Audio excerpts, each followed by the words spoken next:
Hello everyone, and welcome back to another exciting episode of Sync O Tech.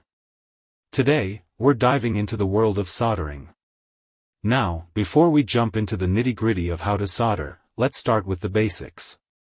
First off, what exactly is solder? Solder is a metal alloy with a low melting point that's used to join two or more metal components together. It's commonly made from a combination of tin and lead, although lead-free alternatives are also available for certain applications.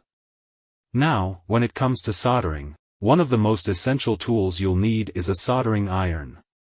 This handheld tool heats up the solder, allowing you to create strong, permanent connections between electronic components. For beginners, I highly recommend starting with a basic soldering iron like the Hoki 25-watt Premium Basic Soldering Iron. It's affordable, easy to use, and perfect for practicing your soldering skills on small projects. If you're ready to take your soldering game to the next level, consider upgrading to a temperature-controlled soldering iron like the Soldering SI60T. This 60-watt soldering iron offers precise temperature control, making it ideal for more advanced projects that require consistent heat.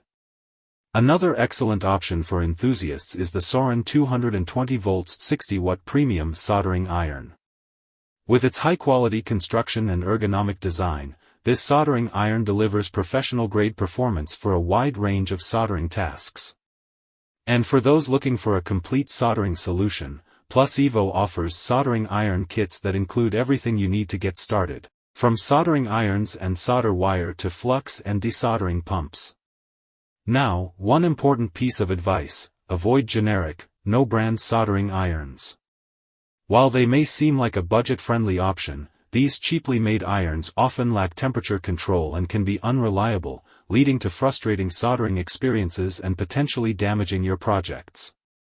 So, when it comes to choosing a soldering iron, invest in quality tools that will serve you well for years to come. Stay tuned for future videos where we'll dive deeper into soldering techniques and projects you can try at home. Thanks for watching, and happy soldering!